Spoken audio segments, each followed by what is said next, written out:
नमस्कार।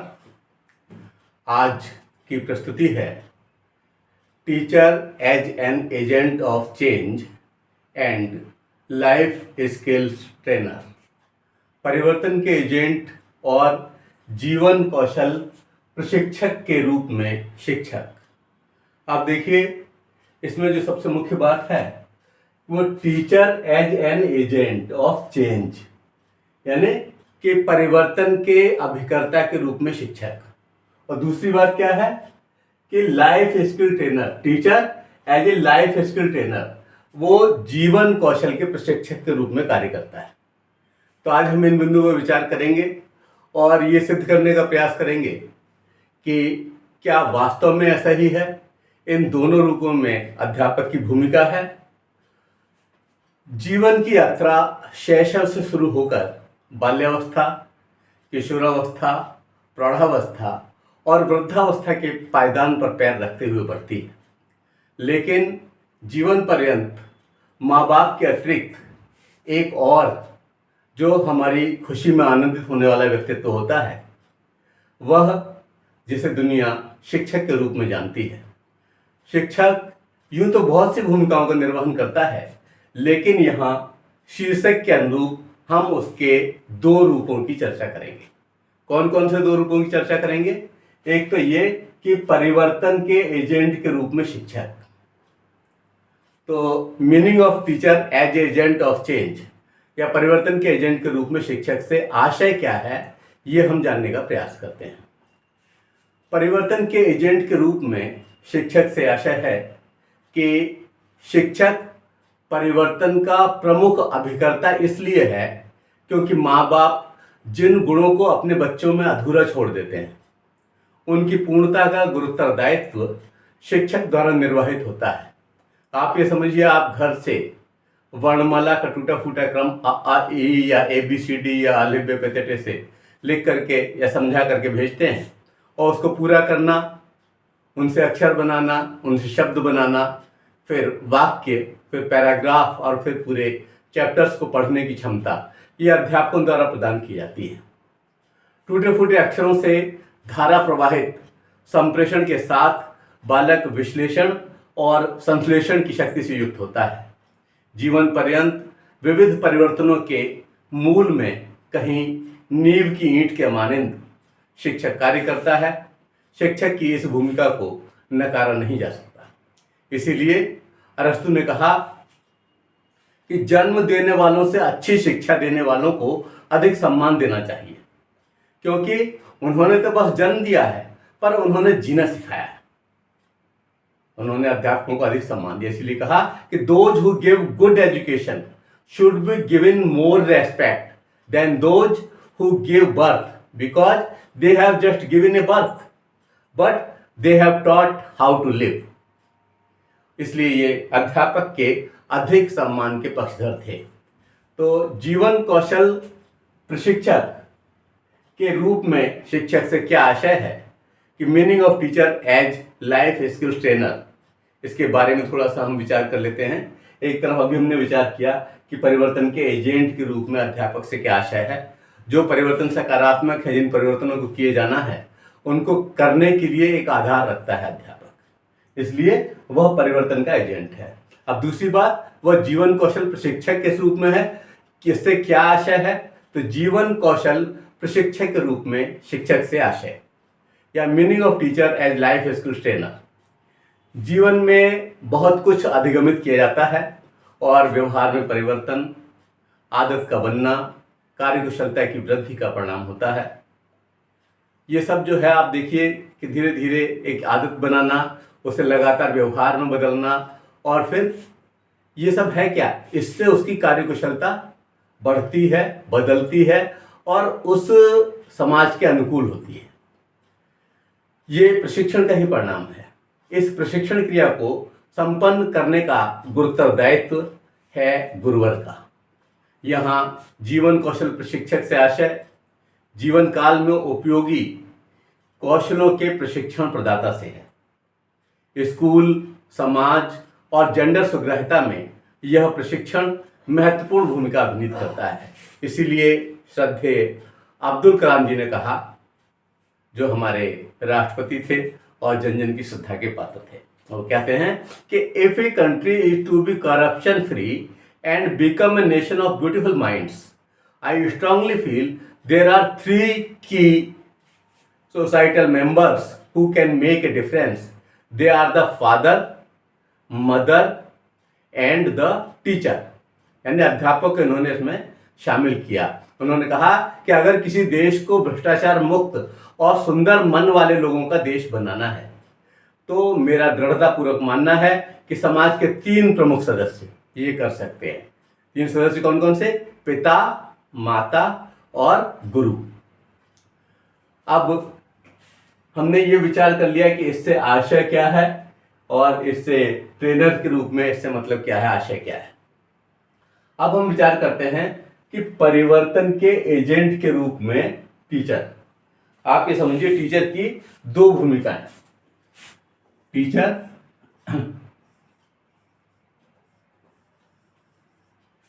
एक भूमिका इसकी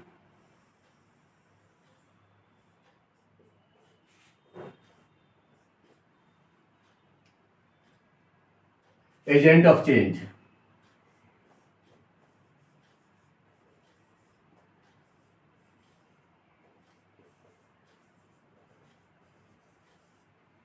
और दूसरी भूमिका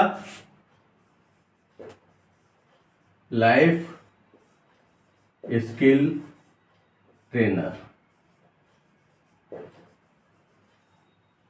तो हम पहले विचार कर लेते हैं पहली भूमिका पर कि एजेंट ऑफ चेंज किस तरह से है। परिवर्तन के एजेंट के रूप में शिक्षक, teacher as an agent of change.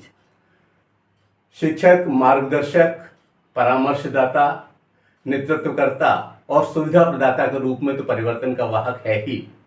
वह परिवर्तन करने के रूप लिए इन चारों तरह से किस किस में, मार्गदर्शक के रूप में, परामर्शदाता के रूप में, नेतृत्वकर्ता के रूप में और सुविधा प्रदाता के रूप में, जैसे तो सामान्य जन सभी लोग जानते हैं कि अध्यापक की भूमिका है। लेकिन उसके अलावा भी बहुत सारे कारक हैं जिससे कि वह परिवर्तन के अभिकर्ता के रूप में स्थापित किया जा सकता है और उसे एजेंट ऑफ चेंज कहा जा सकता है। तो कौन कौन से बिंदु हैं, आइए उस पर थोड़ा सा विचार कर लेते हैं।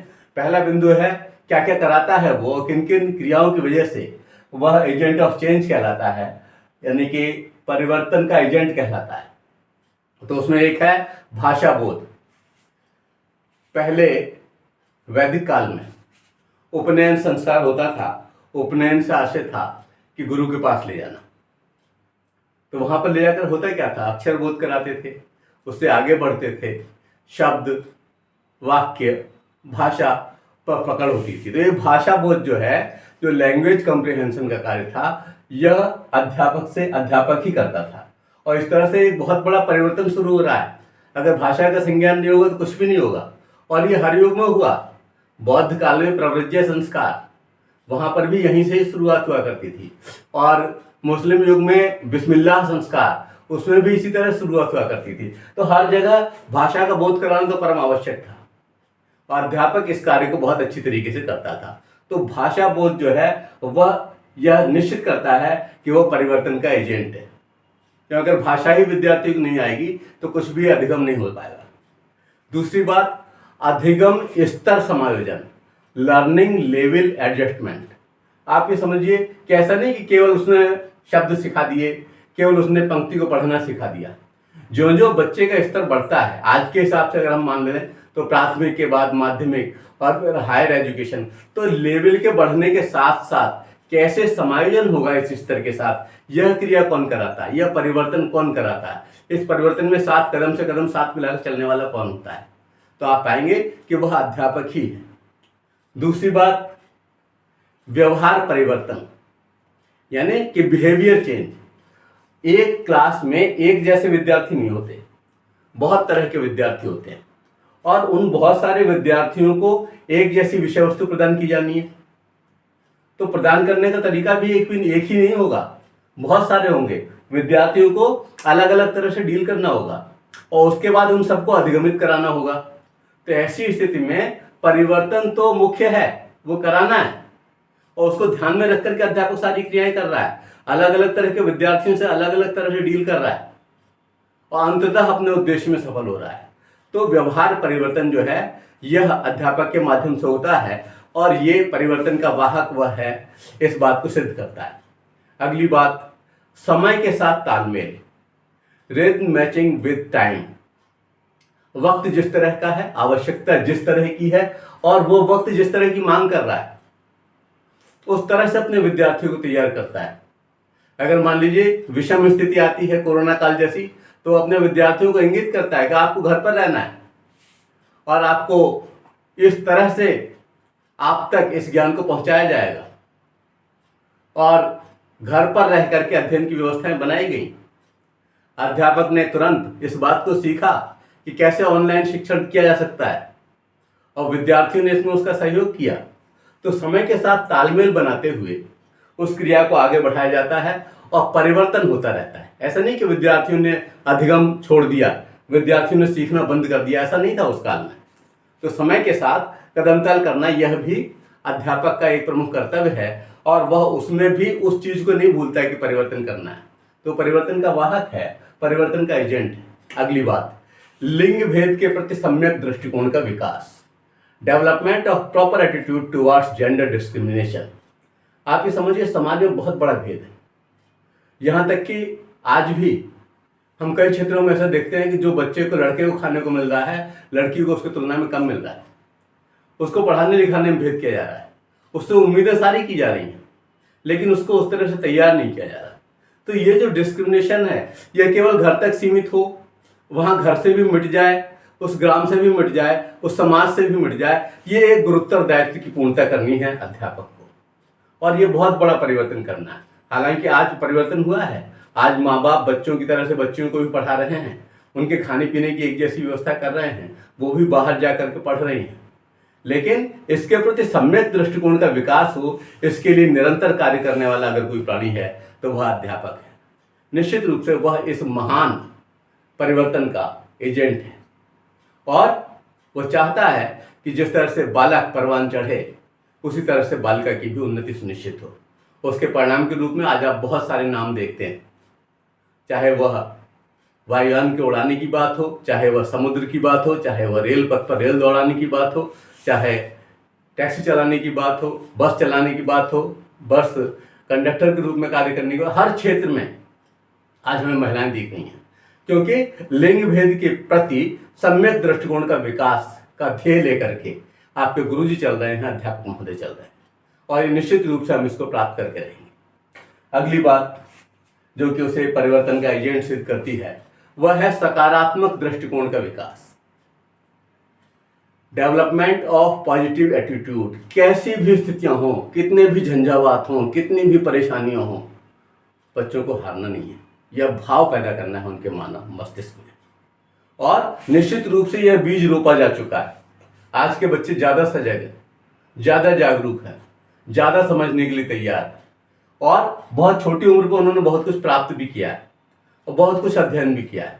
बहुत सारी चीज़ें उन्हें धोखा देने बरगलाने वाली सामने आई हैं, बहुत सारी चीज़ें जो कि बाहर से आई हैं, मैदा से बनी हुई हैं और जो एक तरह से जंक है, वह सब बच्चों को मिल रहा है। ऐसी स्थिति में भी उन सबसे समायोजन करते हुए अपनी सेहत को नुकसान भले ही उन्होंने पहुंचा दिया है, लेकिन ज्ञान के क्षेत्र में उनका कार्य देखने लायक है। आज भी वह नई टेक्नोलॉजी को ज़्यादा अच्छी तरह समझ पा रहे हैं बनस्पत पुराने लोगों के। तो इसलिए सकारात्मक दृष्टिकोण का विकास का ध्येय इसको पूरा किया जाना है और बहुत सारे बच्चों में विकसित भी हुआ है।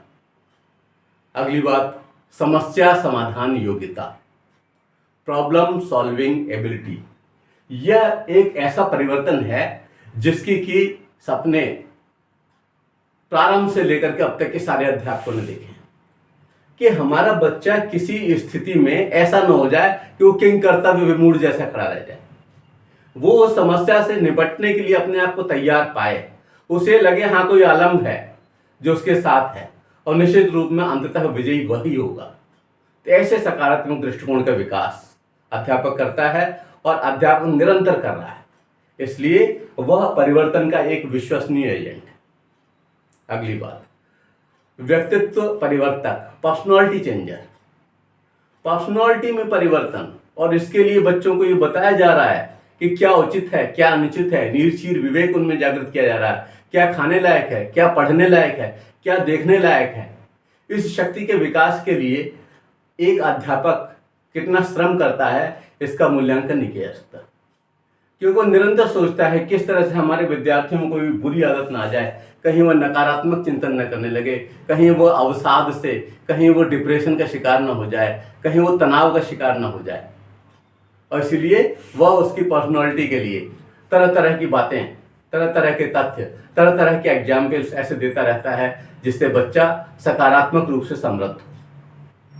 अगली बात, मानसिक बौद्धिक उत्थान, मेंटल इंटेलेक्चुअल डेवलपमेंट। बच्चे का मानसिक विकास भी हो और इंटेलेक्चुअल भी हो, मानस का स्तर भी उच्च हो, अच्छे मूल्यों को स्वीकार करने वाला हो, और कौन सा मूल्य आज की इस विशिष्ट परिस्थिति में स्वीकार्य है, इसका विश्लेषण करके निष्कर्ष निकालने में सक्षम हो। इस तरह का व्यक्तित्व गढ़ना चाहता है अध्यापक अपने विद्यार्थी में, और काफी कुछ इस परिक्षेत्र में सफल हुआ है। इसी तरह से वह विश्व बाजार में, विश्व की स्थितियों में कहीं अपने आप को अकेला न समझे, इसलिए विश्व के पाठ्यक्रमों की तुलना में अपने पाठ्यक्रम को रिच करते जाना, ये आज की एक बहुत बड़ी विशेषता है, और अध्यापकों ने इस क्षेत्र में बहुत बड़ा कार्य किया है। शासन का सहयोग भी मिला है, और निश्चित रूप से आज हम विश्व से तुलना करने की स्थिति में आए। तो मानसिक बौद्धिक उत्थान, मेंटल इंटेलेक्चुअल डेवलपमेंट, ये बहुत जरूरी है। एक और इस तरह का परिवर्तन है जिसकी हम हमेशा कल्पना करते हैं, और उसे हर तरह के शिक्षा के उद्देश्यों में शामिल किया जाता है, और वह है सर्वांगीण विकास। उसका सर्वांगीण विकास, हालांकि सर्वांगीण विकास संभव नहीं है, क्योंकि सबकी अपनी अपनी क्षमताएं होती हैं, और ऐसी स्थिति में हमने इतना बड़ा उद्देश्य रखा हुआ है कि उसका ऑलराउंड डेवलपमेंट करना ही करना है। अब हमने 100% का लक्ष्य लेकर चल रहे हैं, हो सकता है हम 70 तक पहुंचे, हो सकता है हम 80 तक पहुंचे, और हो सकता है विद्यार्थी का भी सहयोग रहे और हम इससे काफी आगे बढ़ जाएं। लेकिन ऑलराउंड डेवलपमेंट का हमने प्रयास हमेशा रखा है। गांधी जी ने अपने समय में भी कहा कि ऑलराउंड डेवलपमेंट हो, हमारे तमाम प्राचीन विचारकों ने इस बात को कहा कि ऑलराउंड डेवलपमेंट हो, हमारे तमाम बदलते हुए क्रम की, चाहे वह वैदिक शिक्षा रही हो, वहां से लेकर के शुरू करके और अब तक की सारे डायमेंशंस, मानव के मानव बनाने वाले, वो सारे के सारे उसमें शामिल हो। ऐसा सर्वांगीण विकास हर समय की शिक्षा ने चाहा, और उसे करने वाला कौन था? शिक्षक। तो शिक्षक उस परिवर्तन का मुख्य एजेंट था। अगली बात जो कि बहुत ही महत्वपूर्ण है, और जो कहीं शाब्दिक रूप में भले ही छोटी दिखती हो, लेकिन है बहुत बड़ी, वो क्या है? प्रेरणा प्रदाता, इंस्पायरेशन प्रोवाइडर। अगर हम हिम्मत हार बैठे तो हम कार्य नहीं कर पाते, और अगर हमें हिम्मत है तो विषम स्थिति में भी हम कार्य कर लेते हैं। हमारी सेना छोटी होने पर भी बड़ी सेना पर विजित हो जाती है, अगर हमें विश्वास हो कि जीतना तो हमें ही है। तो ऐसी स्थिति में अध्यापक उस तरह का मानस बना करके चलता है, विद्यार्थियों को इतनी प्रेरणा देता है कि विद्यार्थी निश्चित रूप से मान लेते हैं कि सफलता बनी ही उनके लिए, और समस्या जो है उसका समाधान होता ही होता है। विलियम आर्थर वार्ड एक बहुत प्रसिद्ध विचारक हुए, उन्होंने कितने सुंदर ढंग से समझाया है। The mediocre teacher tales, the good teacher explains, the superior teacher demonstrate, और द ग्रेट टीचर इंस्पायर्स। इसका हिंदी समझें, एक औसत दर्जे का शिक्षक बताता है, एक अच्छा शिक्षक समझाता है, एक बेहतर शिक्षक करके दिखाता है, और एक महान शिक्षक प्रेरित करता है, मोटिवेशन प्रदान करता है, और उस मोटिवेशन से उस कार्य को उसका विद्यार्थी अपने आप कर लेता है। तो आप देखिए, इन सारी बातों ने इस बात को सिद्ध किया कि परिवर्तन के एजेंट के रूप में, एजेंट ऑफ चेंज के रूप में कौन काम करता है? अध्यापक काम करता है। अब हम दूसरे बिंदु पर विचार करते हैं कि teacher as a life skill trainer, जीवन के जो कौशल हैं उनको देने का कार्य करने वाला कौन है? वह भी शिक्षक ही है, जीवन कौशल प्रशिक्षक के रूप में शिक्षक।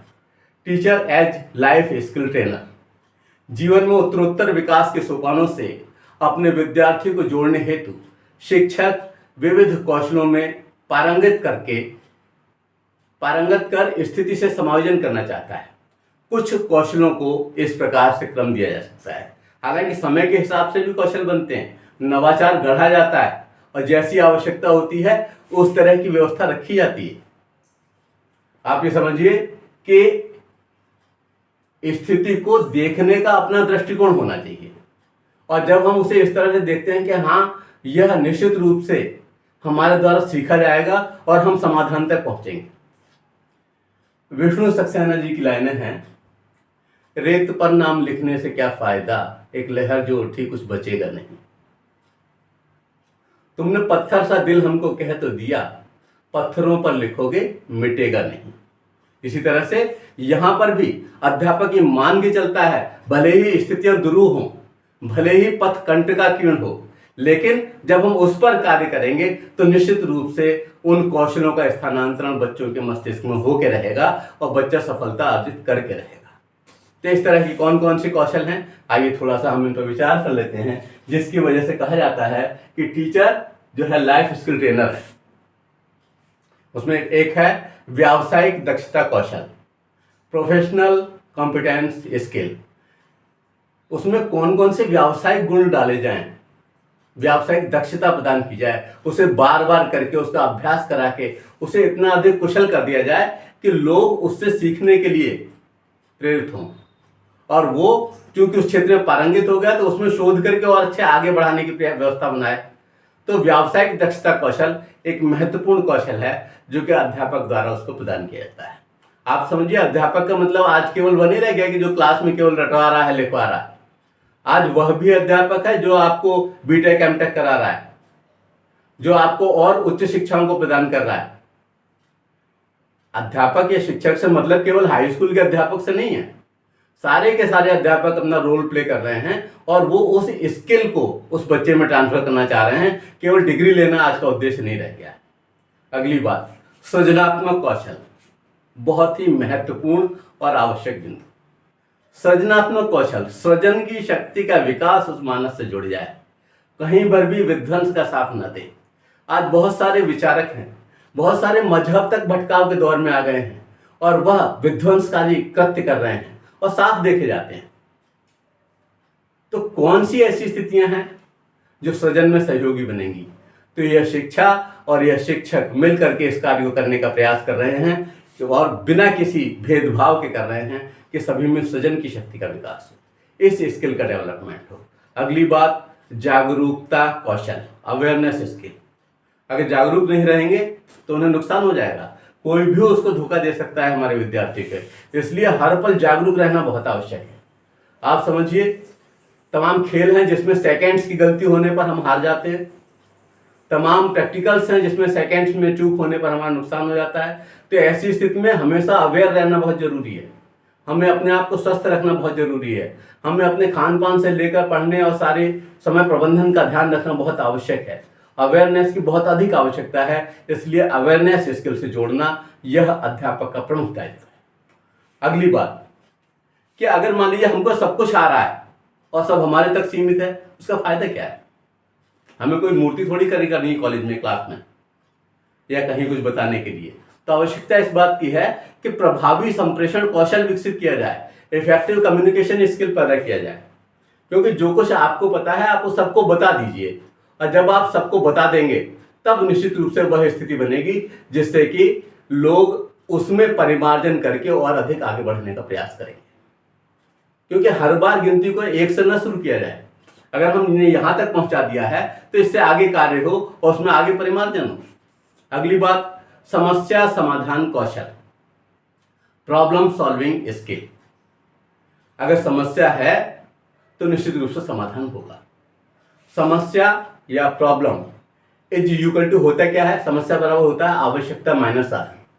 तो जितनी हमारी आवश्यकता है हम साधनों का उत्तर उतनी वृद्धि कर दें तो दोनों बराबर हो जाएंगे तो समस्या जीरो हो जाएगी। इसलिए समस्या समाधान कौशल पर आज का अध्यापक अवश्य ध्यान देता है और हर विद्यार्थी से कहता है कि इसे आप एक खेल समझो, जो समस्या है तो उसका समाधान निश्चित रूप से है, और हमारे विद्यार्थी पूरे मनोयोग से इस पर कार्य करते हैं, हार नहीं मानते। अगर समस्या है तो सॉल्यूशन होगा ही होगा, इस बात को मानकर भी करते हैं। और इस स्किल का डेवलपमेंट होना बहुत आवश्यक है। अगली बात, निर्णयन कौशल, डिसीजन मेकिंग स्किल, ये आज के दौर में बहुत आवश्यक है। आज पूरा का पूरा विश्व एक बाजार बन गया है और पूरी ग्लोबल स्थिति का फर्क एक स्थान का दूसरे स्थान पर पड़ता है। तो ऐसी स्थिति में हमारे चिंतन को बहुत अधिक उत्कृष्टता प्रदान हो और हम निर्णय कर पाएं कि क्या उचित है, और सेकंड्स के हमारे निर्णय हमें बहुत अधिक गर्त में गिरा सकते हैं और सेकंड्स में सही निर्णय हमें बहुत अधिक ऊंचा उठा सकते हैं। आज जो सूचनाएं हैं वो विद्युत की गति से उड़ रही हैं। उन सूचनाओं के आधार पर हम हमेशा जागरूक रहें, अवेयर रहें और सही निर्णय कर पाएं। तो निर्णय कौशल का डेवलपमेंट बहुत आवश्यक है। अगली बात, संवेग नियंत्रण कौशल, इमोशन में न बह जाएं। इमोशन कंट्रोल स्किल्स का डेवलपमेंट इसलिए बहुत आवश्यक है। इमोशन से गलत निर्णय हो जाते हैं और बुद्धि की विश्लेषणात्मक शक्ति संश्लेषण की स्थिति में ला करके एक सही निर्णय की ओर हमें बढ़ाती है।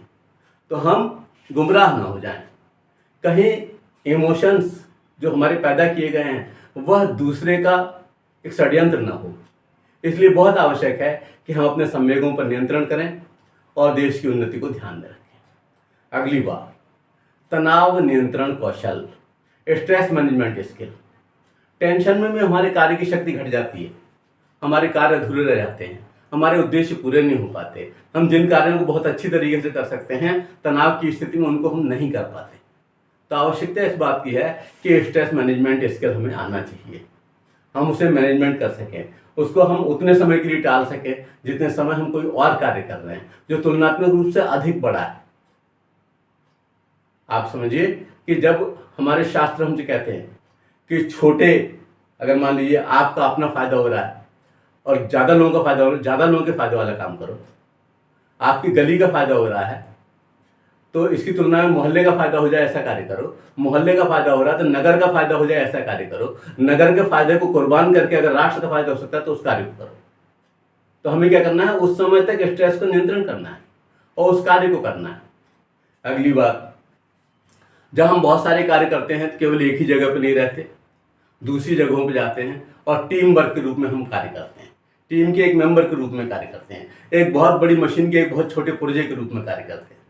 ऐसे में अगर हम समायोजन नहीं सीखेंगे, एडजस्टमेंट स्किल नहीं विकसित होगा, तब संभव नहीं है कि विकास हो पाए। इसलिए बहुत जरूरी है कि समायोजन कौशल में दक्षता प्रदान हो और यह कार्य अध्यापक बखूबी करने का प्रयास कर रहा है। हालांकि अध्यापक का खुद का अस्तित्व संकट में है, जहां आज 80% प्राइवेट क्षेत्र के अध्यापक हैं जिनको भरपेट की व्यवस्था नहीं है, जिनको उनके श्रम का पूरा मूल्य नहीं मिल पा रहा है, वो लोग भी पूरे मनोयोग से कार्य कर रहे हैं और निश्चित रूप से साधुवाद के पात्र हैं। तो समायोजन कौशल विकसित करना ये एक प्रमुख ध्येय है और टीचर इसीलिए लाइफ स्किल ट्रेनर के रूप में माना जाता है। अगली बात, पर अनुभूति कौशल। क्लास में बैठे हुए हैं, बहुत सारे बच्चे बैठे हुए हैं, कोई बच्चा दुखी है, उसकी अनुभूति हमें हो, तो एपैथिक स्किल का डेवलपमेंट बहुत आवश्यक है। उस बच्चे को हम अलग से बुला करके बात करें, बेटा तुम कुछ परेशान दिख रहे हो, आज तुम रोज की तरह से नहीं हो, तो वह अनुभूति ही अगर हमें नहीं होगी तो हम उसके साथ बात नहीं कर पाएंगे और सबके साथ न्याय नहीं कर पाएंगे। इसलिए पर अनुभूति कौशल का विकास करना बहुत जरूरी है और जब हम ऐसा कर पाएंगे तब निश्चित रूप से लाइफ स्किल ट्रेनर के अपने रोल में हम फिट बैठेंगे। इसके अतिरिक्त विविध कौशलों की आवश्यकता समय के सापेक्ष होती है और अध्यापक चेतना से युक्त प्राणी है और आवश्यकता अनुसार निर्णय लेने में सक्षम है।